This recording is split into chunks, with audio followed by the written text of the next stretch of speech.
The Silent Declaration. The message arrived on a quiet Tuesday morning, appearing simultaneously on every screen across Earth. No hack, no breach, just a simple text floating in perfect clarity. Your resistance has been noted. The Arcturus Dominion claims this world. Prepare for integration.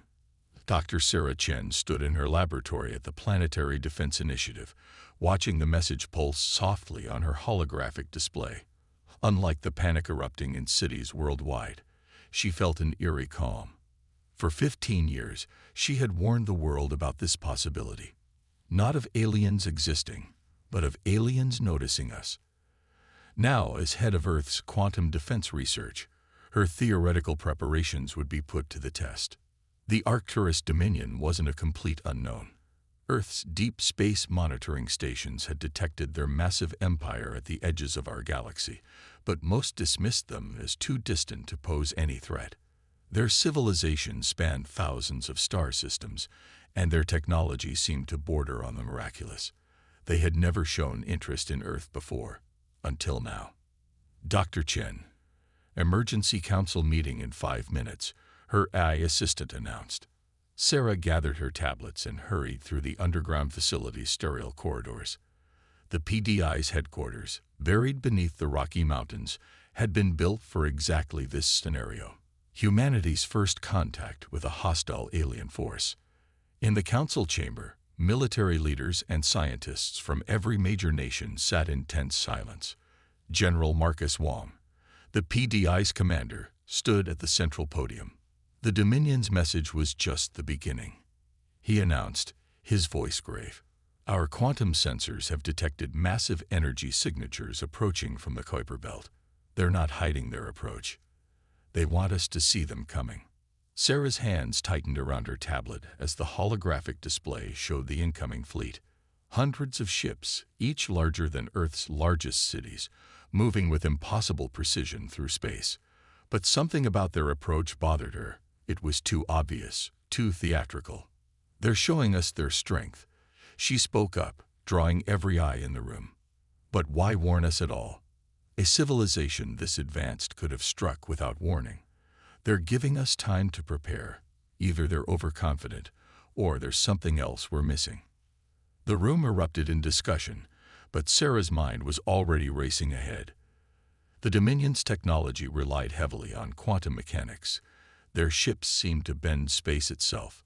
Her team had been developing quantum disruption fields, theoretically capable of interfering with such advanced systems. It was experimental, dangerous, and completely untested, but it might be humanity's only chance. As the council debated evacuation plans and military responses, Sarah pulled up her research data. General Wong. She interrupted, her voice cutting through the chaos. We need to activate Project Mirror immediately. The general's eyes widened. Project Mirror was her most ambitious and controversial proposal, a planetary-scale quantum defense system that would turn Earth itself into one massive quantum computer. The energy requirements were astronomical, and the risks of failure could tear apart the planet's magnetic field. But success could give humanity a fighting chance against the seemingly invincible Dominion. The project isn't ready, Wong argued. The simulations show a 31% chance of success. Sarah finished. But what's our chance of survival if we do nothing?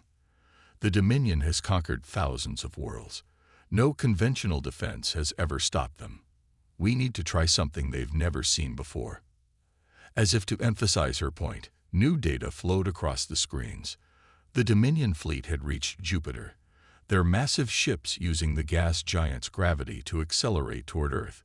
They would arrive in less than 2 weeks. The council's debate was interrupted by a second message from the Dominion, this one accompanied by visual communication. The alien that appeared on screen was surprisingly humanoid, but with crystalline growths across its face that seemed to pulse with internal light. Its voice was perfectly translated, carrying a tone of amused condescension. We have observed your species for some time, it announced. Your quantum experiments have not gone unnoticed. They are crude, but they show potential. The Dominion offers you a choice. Surrender now and receive the privilege of serving as our protectorate, or resist and face immediate extinction. You have 48 hours to decide." The transmission ended, leaving the council chamber in stunned silence. Sarah stood, her decision made. "They're afraid," she declared. "Not of our current capabilities, but of our potential. They've seen something in our quantum research that concerns them. That's why they're rushing to subjugate us now, before we advance further." General Wong studied her for a long moment, then nodded slowly. "How quickly can you get Project Mirror operational?" "With unlimited resources and global cooperation, 10 days. Sarah met his gaze steadily.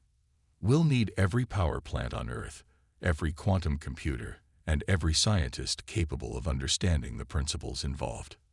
"You'll have it," Wong promised. "But Sarah, if this fails, we die fighting instead of living as slaves." She was already sending orders through her tablet, mobilizing her research team. "Humanity has faced extinction before. From nature, from ourselves. Each time, we've survived by doing the impossible. It's time to do it again." Within hours, the world's governments announced their unified decision. Earth would not surrender. As panic and preparation spread across the globe, Sarah Chen and her team began the greatest engineering project in human history. Project Mirror would either be humanity's salvation or its epitaph. The Dominion's fleet continued its advance, their ships now clearly visible through Earth's most powerful telescopes. They moved with absolute precision, their quantum drives warping space around them. But Sarah noticed something in their movement patterns, a rigidity, a reliance on proven techniques. For all their advancement, the Dominion was set in their ways. They expected resistance to follow predictable patterns, just as their own technology followed immutable laws. But humanity had always excelled at breaking patterns, at finding unexpected solutions to impossible problems. As Project Mirror's massive arrays began to take shape across the planet, Sarah allowed herself a small smile. The Dominion thought they were facing a primitive species taking its first steps into quantum science. They were about to learn that humanity's greatest strength wasn't in their technology, but in their ability to turn disadvantages into advantages. The next 2 weeks would determine the fate of Earth, and Sarah Chen found herself at the center of humanity's greatest gamble.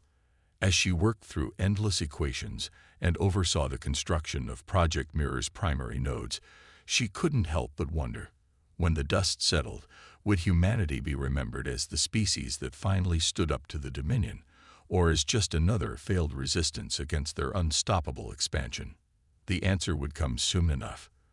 The stars were watching, and humanity was about to show the galaxy what they were truly capable of.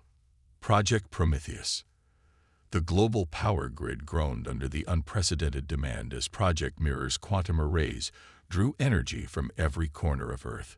8 days remained until the Dominion fleet's arrival, and Dr. Sarah Chen hadn't slept in 36 hours.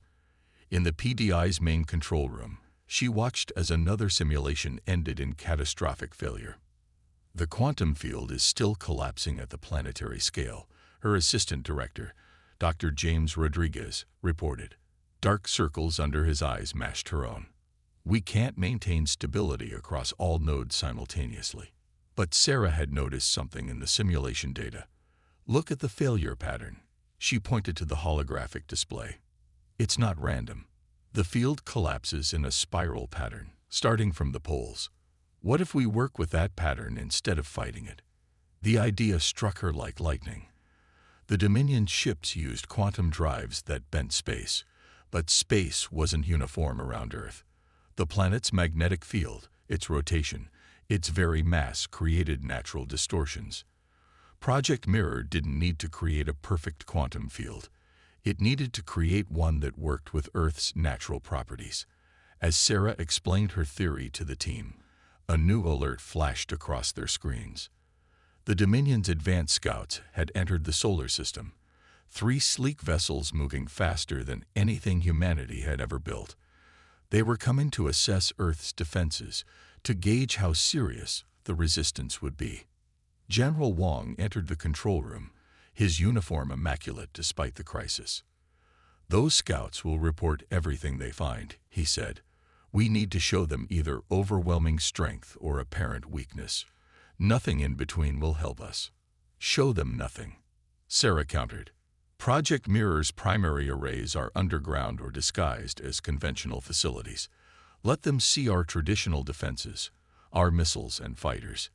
Let them think we're preparing for a conventional war." The general nodded slowly.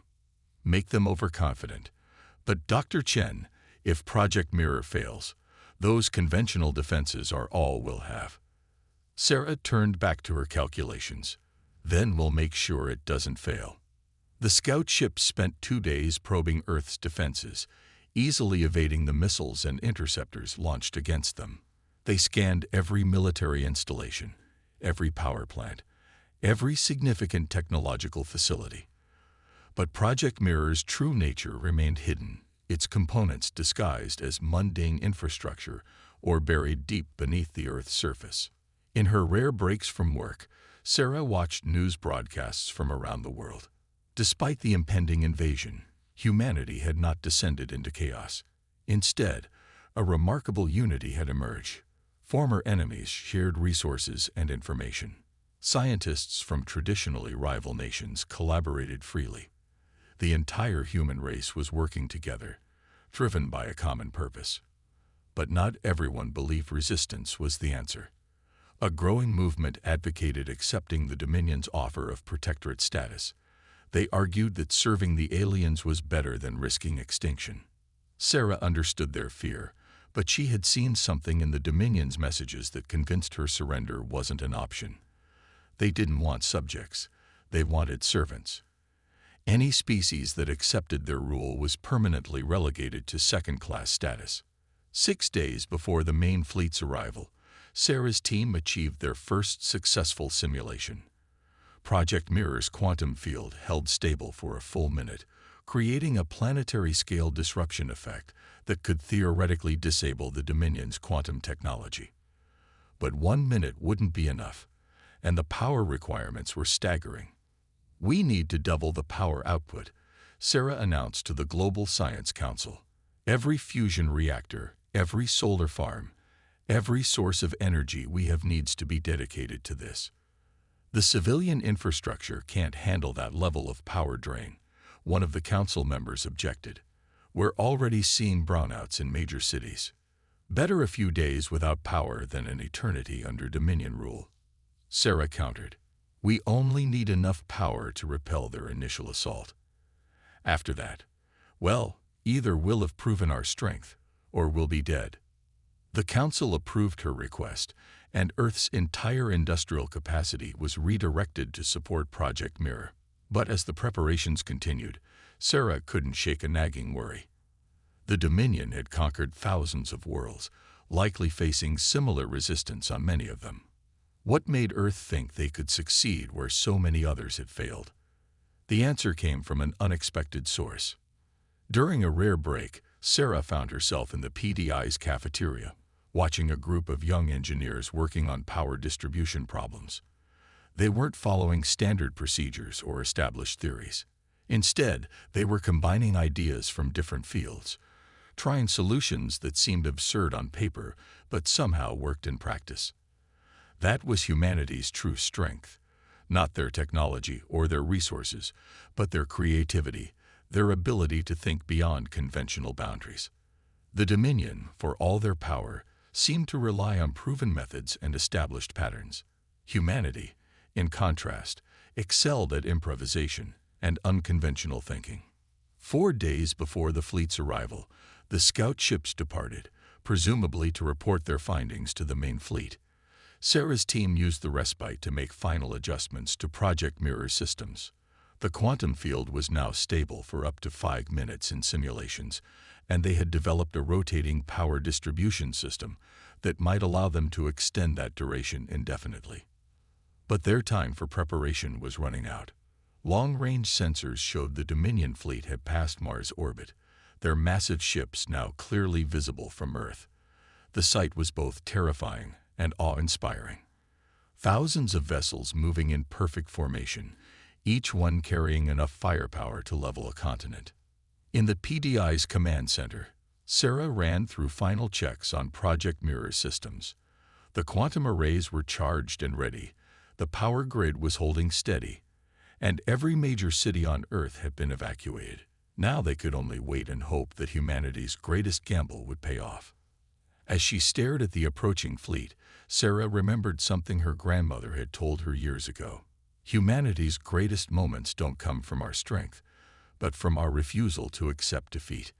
In less than 4 days, they would find out if that refusal would be enough to save their world from the greatest threat they had ever faced. The human factor. The Dominion fleet arrived at dawn. Thousands of ships emerged from quantum space in perfect formation, their crystalline hulls reflecting Earth's sunlight like artificial stars. In the PDI's command center, Sarah Chen watched as the massive armada took up attack positions around the planet. Their formation was flawless, exactly as their advanced scouts had reported Earth's orbital defenses were positioned. Except Earth's defenses weren't there anymore. "Confirm all units are in position," General Wang ordered, his voice steady despite the tension.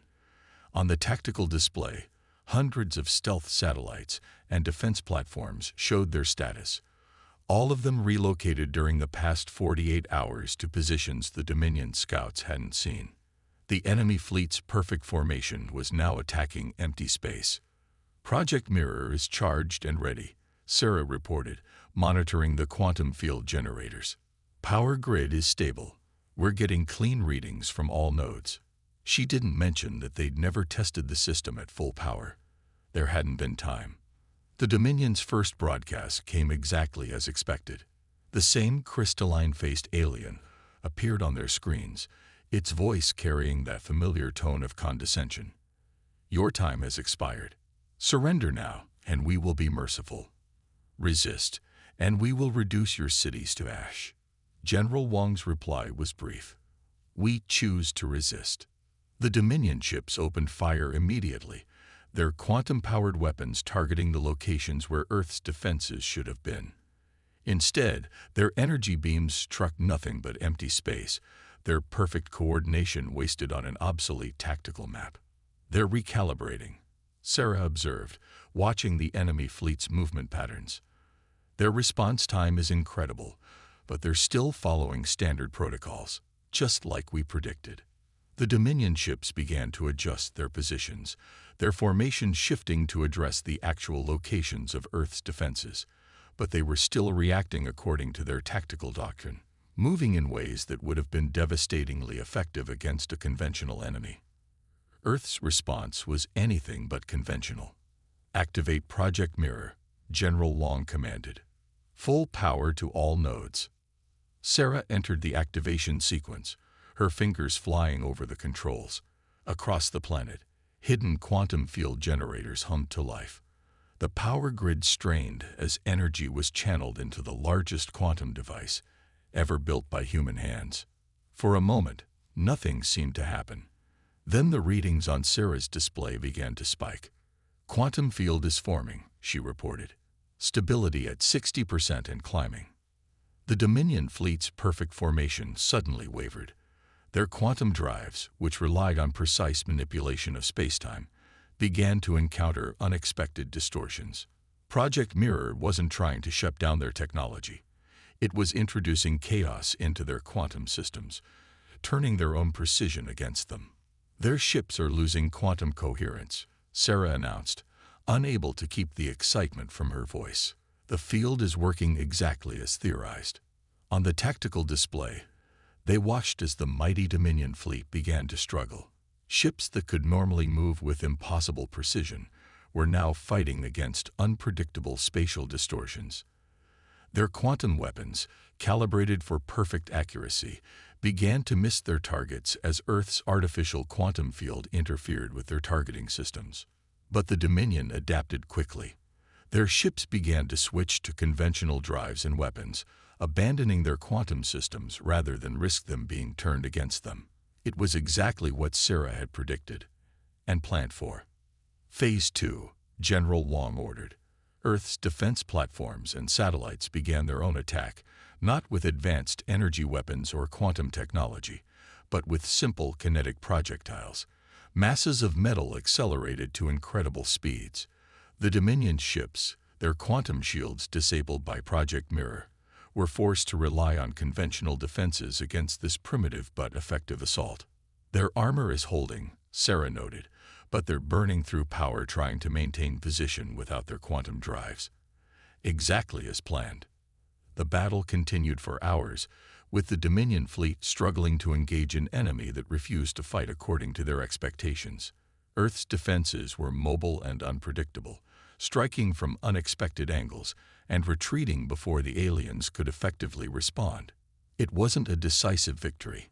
The Dominion's technology was still far superior, but it was something no other species had achieved: successful resistance. Then something changed. The Dominion fleet began to pull back, their ships regrouping at a safe distance from Project Mirror's quantum field. A new transmission came through, this time from a different alien, one whose crystalline features seemed more elaborate, suggesting higher rank. "You have surprised us," the alien admitted, its translated voice carrying a note of genuine respect. "No species has ever disrupted our quantum technology so effectively. But this is only our first wave. We have thousands more ships approaching, and they will not be vulnerable to the same tactics." The transmission ended, leaving the command center in tense silence. They had bloodied the Dominion's nose, but Sarah knew the alien was right.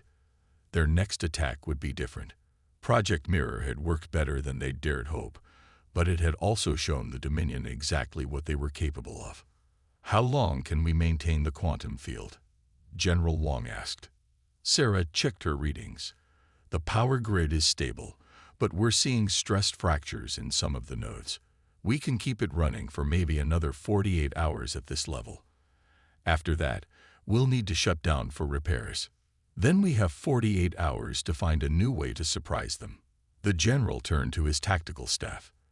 "They've seen what we can do with quantum physics. What else do we have that they won't expect?" Sarah stared at the retreating Dominion fleet, her mind already racing with possibilities. They had proven that humanity could stand up to the galaxy's greatest power, but surviving their retaliation would require something even more innovative. As she watched the enemy ships disappear into quantum space, she realized that humanity's greatest test was still to come. The first battle for Earth had been won, but the war was far from over. The Dominion would return with new tactics and technology, expecting to face the same quantum disruption that had thwarted their first attack. They wouldn't expect humanity to have completely changed their strategy, which was exactly what Sarah intended to do. "General," she said, already pulling up new schematics on her display, "I have an idea, but you're going to think I'm crazy." Wong smiled grimly. "Doctor, crazy ideas are what got us this far. What did you have in mind?" As Sarah began to explain her plan, she knew they were about to push the boundaries of human innovation even further. The Dominion thought they had seen humanity's best defense. They were about to learn just how creative humans could be when their survival was at stake. Breaking point. The second wave of the Dominion fleet arrived exactly as promised, and it was unlike anything Earth had expected. Instead of the crystalline ships they'd faced before, these vessels were dark and angular, running on purely conventional drives. The Dominion had learned from their first defeat. They weren't going to give Earth's quantum disruption field anything to work with. Sarah Chen stood in the PDI's command center, watching as nearly 10,000 ships emerged from hyperspace. The tactical display struggled to track them all, their signatures overwhelming the sensors. Project Mirror's quantum field, which had proved so effective against the first wave, was now little more than an expensive light show. "They've completely redesigned their ships," she muttered, studying the readings. "No quantum technology at all. Just raw power and numbers." General Wong nodded grimly. "They've had these in reserve.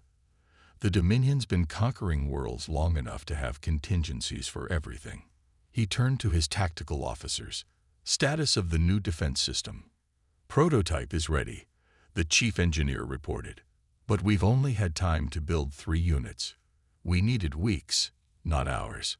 Sarah's crazy idea had been to turn Project Mirror's quantum field generators into weapons.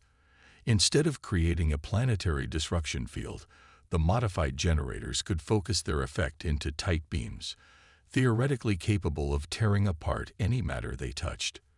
But building them had consumed nearly all of Earth's remaining resources. The Dominion didn't wait to make demands this time. Their ships immediately began atmospheric entry, breaking through Earth's orbital defenses with overwhelming force. Conventional weapons fire filled the sky as humanity's remaining satellites and platforms tried to slow their advance. They're targeting power distribution centers, Sarah observed, watching red dots appear across the global map. They learned from our first battle. No power grid, no quantum defenses. Explosions lit up the night sky as the Dominion ships methodically destroyed power stations across the planet.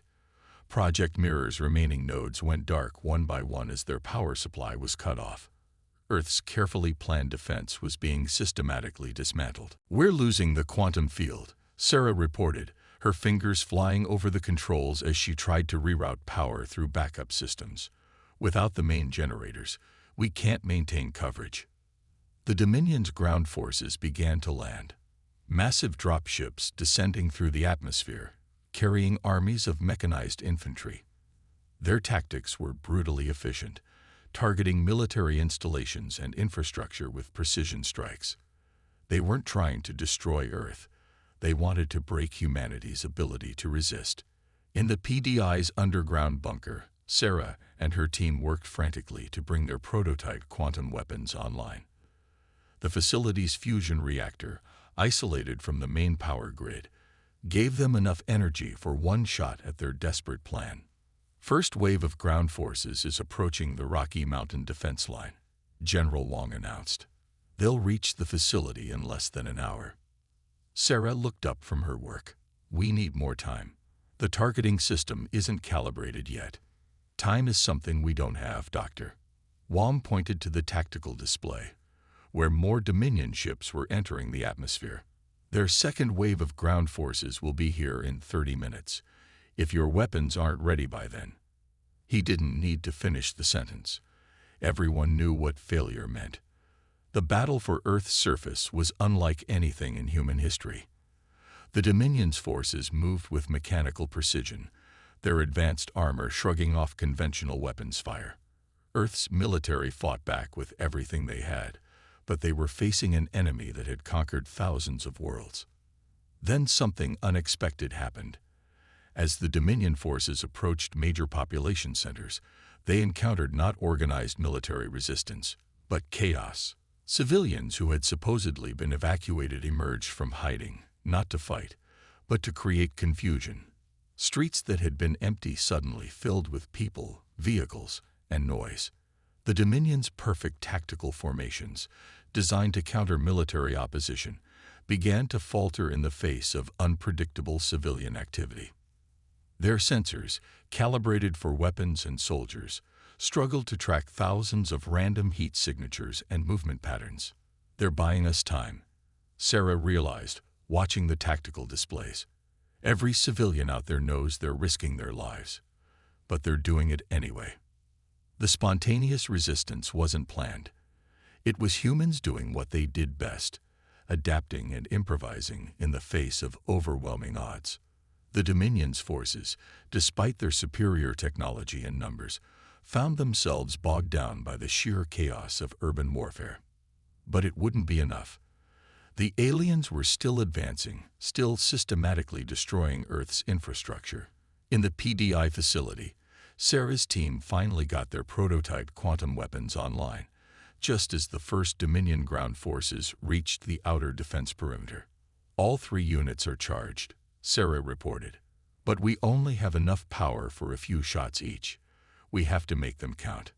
General Wong studied the tactical display, where Dominion forces were approaching from 3 directions.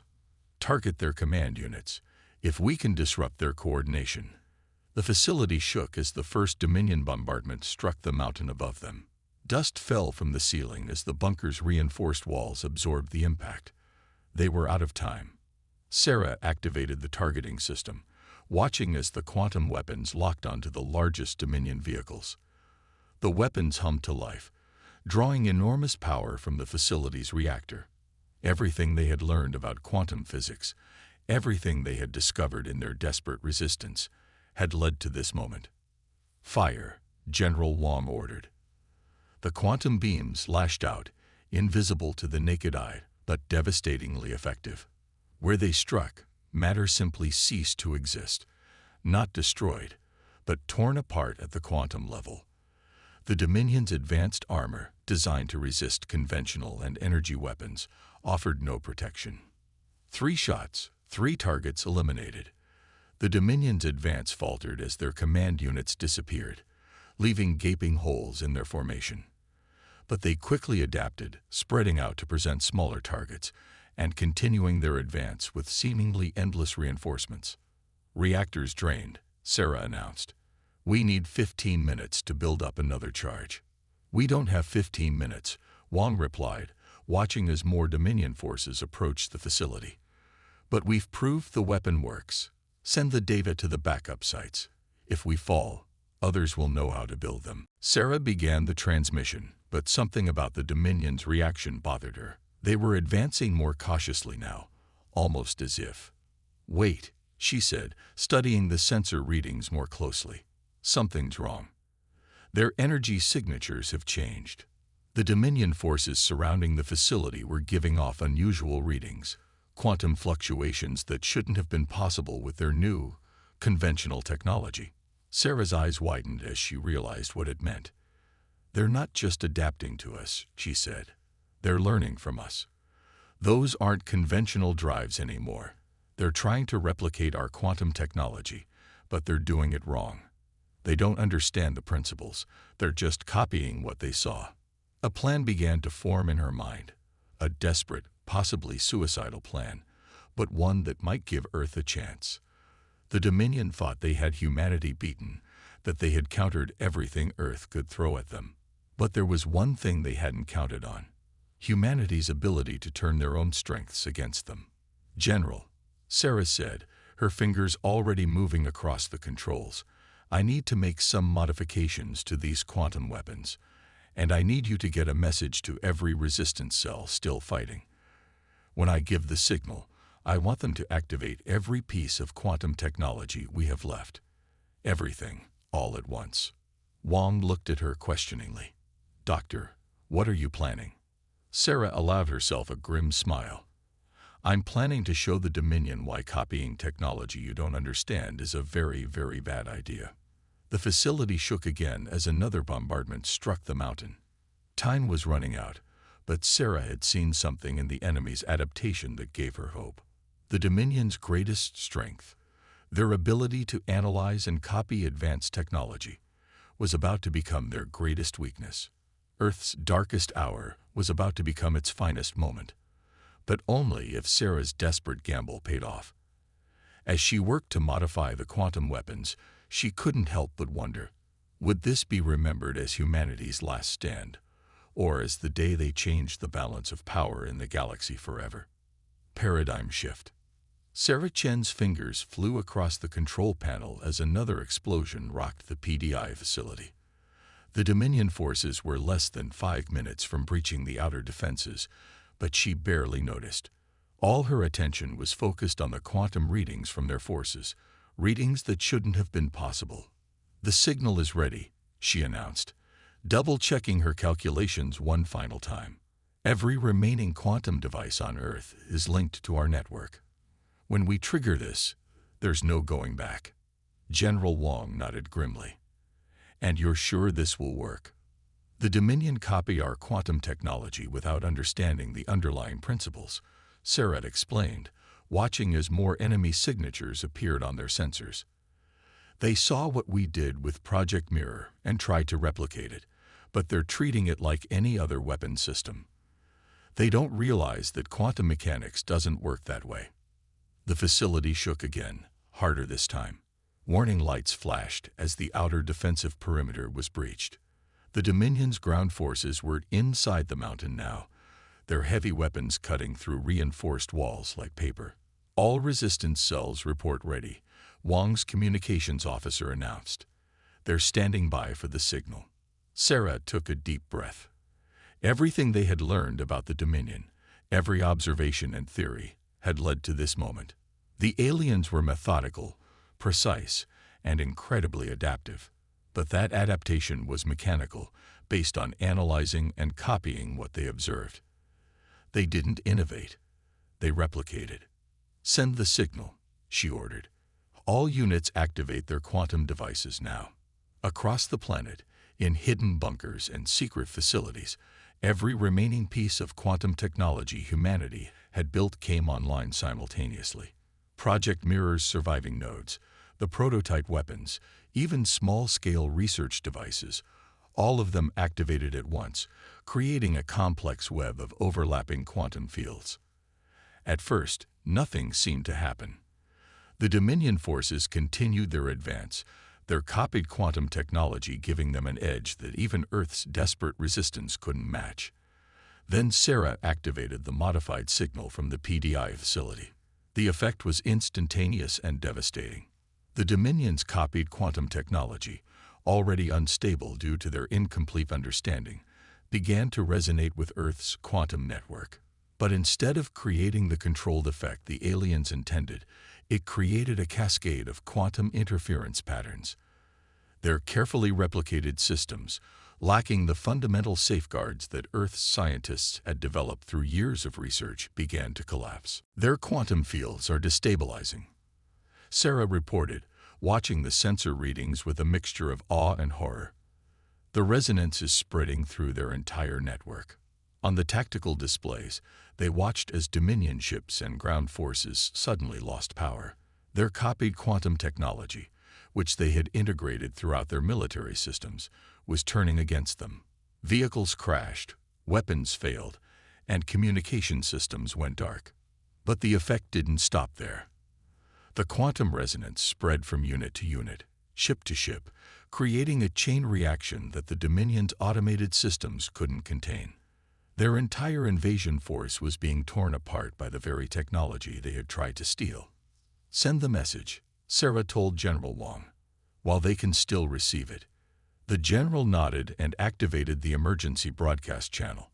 His voice, translated into the Dominion's language, echoed across their failing communication systems. "Your technology is failing because you tried to copy something you didn't understand. Quantum mechanics isn't just another weapon system. It's a fundamental property of reality. We spent decades learning its principles, understanding its limitations, and developing safeguards. You saw our success and tried to replicate it without doing the work. This is the result." The response came quickly, from a different Dominion commander than they'd heard before. This one's voice carried no condescension, only a mix of fear and respect. "How?" the alien demanded. "How did you predict this would happen?" "We didn't," Sarah replied, taking over the communication. "We hypothesized. We tested. We failed countless times before we succeeded. That's how humans work. We don't just copy success. We learn from failure. Your empire is built on taking technology from other species and repurposing it. Ours is built on understanding the principles behind the technology." The Dominion's remaining ships, those that hadn't integrated the copied quantum systems, began to retreat. Their ground forces, cut off from support and command, were forced to surrender. The mighty invasion force that had seemed unstoppable just hours ago was now in full retreat. "The quantum cascade is spreading through their entire fleet," Sarah observed. "They'll have to abandon all their copied systems or risk losing everything. They won't be able to use quantum technology against anyone for a very long time." General Wong smiled for the first time in days. They came expecting to find a primitive species barely worth conquering. Instead, they found teachers. The victory was far from complete. Earth had suffered massive damage, and rebuilding would take years. But they had done what no other species had managed. They had forced the Dominion to retreat, and in doing so, had fundamentally changed the balance of power in the galaxy. In the days that followed, as Earth began to recover and rebuild, the Dominion sent a new message. not a demand for surrender, but a request for dialogue. They wanted to understand how humans had mastered quantum mechanics so completely, and they were willing to negotiate as equals to gain that knowledge. Sarah Chen, standing in the partially rebuilt PDI facility, read the message with a mixture of pride and caution. "They still don't understand," she told General Wang. "They think we have some secret technique or formula they can learn. They don't realize that our real strength isn't in our technology. It's in our way of thinking." "Should we tell them?" Wang asked. Sarah smiled. "We'll show them. We'll teach them about trial and error, about hypothesis and experimentation, about learning from failure. Maybe they'll understand, maybe they won't, but they'll never again make the mistake of thinking humans are primitive." The war was over, but Earth's role in the galaxy was just beginning. The species that had been dismissed as insignificant had proven themselves to be innovators and teachers. The Dominion had come seeking to conquer and had instead found something far more valuable, a civilization that could show them a new way of thinking. As Sarah looked out over the recovering planet, she knew that humanity's greatest contribution to the galaxy wouldn't be their quantum technology or their defensive systems. It would be their method of learning, their creativity, and their unwillingness to accept limitations. The stars above seemed brighter somehow, full of new possibilities. Humanity had defended their home, but more importantly, they had proven that innovation and understanding would always triumph over mere replication. The galaxy would never be the same, and neither would humanity.